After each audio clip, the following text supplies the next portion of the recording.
वालेकुम वरहमतुल्लाहि वबरकातुहू। चलिए आज की वीडियो में हम लोग चैप्टर 2 यानी ख्वाजा हसन नजामी से पढ़ेंगे। ऑब्जेक्टिव चैप्टर 2 पढ़ा दिए हैं, इसी चैनल पर मौजूद है। अगर आप वो वीडियो नहीं देखे तो जाकर पढ़ लीजिए। आज की वीडियो में हम लोग ऑब्जेक्टिव पढ़ेंगे और डिफिनेशन के साथ, बहुत ही अच्छा लगेगा आपको। अगर आप टेलीग्राम से ज्वाइन नहीं है तो डिस्क्रिप्शन में मौजूद है लिंक, वहाँ से आप ज्वाइन हो जाए ताकि क्यूज प्रतिदिन दे सकेंगे। आपको भी 90+ उर्दू में लाना है इंशाअल्लाह ताला। चलिए तब हम लोग बिना वक्त गवाए वीडियो को शुरू करते हैं और पहला सवाल देखते हैं। पहला सवाल क्या है, ख्वाजा हसन नजामी कहाँ मदफून हुए? तो ख्वाजा हसन नजामी मदफून जो है ना, ये बस्ती हजरत निजामुद्दीन में मदफून है। बिल्कुल सही जवाब है। इन्होंने 50 साल कबल ही अपना तैयार करवा लिया था कब्र, आपको पता है।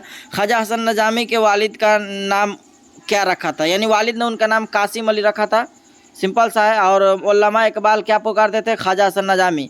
और एक और उनका मामू ने उनका नाम क्या दिया था तो आपको पता होगा। चलिए अगला सवाल देखते हैं। सिपारे दिल किसकी तसनीफ़ है? सिपारे दिल ख्वाजा हसन नजामी की तसनीफ़ है। अगला सवाल देखते हैं। ख्वाजा हसन नजामी के मोरसे आला में एक बड़े बुजुर्ग गुजरे हैं, उनका नाम बताइए। तो उनका नाम था सैयद बदरुद्दीन इसहाक। सही जवाब हो जाएगा बी। चलिए अगला सवाल देखते हैं। सैयद बदरुद्दीन इसहाक किस मशहूर बुजुर्ग के खलीफा थे? तो इसका सही आंसर हो जाएगा बाबा फरीदुद्दीन गंज शकर, है ना। चलिए अगला सवाल देखते हैं। ख्वाजा हसन नजामी के वालिदा का नाम क्या है? तो चहेती बेगम। वालिद का नाम सैयद आशिक अली, है ना। पैदा कब हुए ख्वाजा हसन नजामी? 1878 ईस्वी में। पता है क्या लिखे हैं? मिट्टी के तेल। चलिए अगला सवाल देखते हैं हम लोग। वालिद के इंतकाल के बाद ख्वाजा हसन नजामी की कफालत किसने की? तो उनके बड़े भाई ने किए थे और उनका नाम था क्या? सैयद हसन अली ना। तो ये सही जवाब हो जाएगा। अभी यही पूछ रहा था, इसके मुताबिक भाई हो जाएगा ना।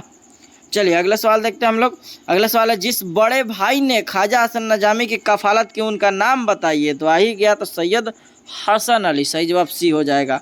ख्वाजा हसन नजामी की पैदाइश कहाँ हुई? तो ये सिंपल सा है, दिल्ली में 1878 ईस्वी में, है ना। ख्वाजा हसन नजामी ने किस रिसाले की बुनियाद डाली? तो नजामुल मशाइख। सही जवाब बी हो जाएगा, है ना। चलिए अगला सवाल देखते हैं हम। ख्वाजा हसन नजामी कहाँ मदफून है? तो ये आसान से सवाल बार बार आ रहा है, तो बस्ती हजरत निजामुद्दीन। ख्वाजा हसन नजामी कब पैदा हुए? तो 1878 में। ख्वाजा हसन नजामी के वालिद का नाम क्या था? सैयद आशिक अली। बताएं भी, सही जवाब हो जाएगा। ख्वाजा हसन नजामी की वफ़ात कब हुई? तो ये वफ़ात 1955 ईस्वी में हुआ था। साद हसन मंटू का वफ़ात भी 1955 ईस्वी में हुआ था। फरातुल्लाह बेग का इंतकाल 1947 ईस्वी में हुआ था। और किसका है? इससे पहले अहमद जमाल पाशा 1987 में इंतकाल किए थे। इससे पहले फरातुल्लाह बेग को देख लिए थे, 1987 में अहमद जमाल पाशा किए थे। अहमद जमाल पाशा कब पैदा हुए थे? 1929 ईस्वी में। कब पैदा हुए? 1929 ईस्वी में। तो ये डिफिनेशन के साथ सब आपको याद होना चाहिए, ठीक ना। तो चलिए, ये ख्वाजा हसन नजामी से चैप्टर 2 था। तो आज के लिए इतना ही, फिर मिलेंगे हम लोग अगली वीडियो में। अगर आप अभी तक चैनल से पढ़ रहे हैं, सब्सक्राइब नहीं किए, तो जल्दी से कर लीजिए, इल्म हासिल करने के लिए और बेहतरीन नंबर लाने के लिए। तो आज के लिए इतना ही, फिर मिलेंगे हम लोग अगली वीडियो में। अस्सलामु अलैकुम वरहमतुल्लाहि वबरकातुहू।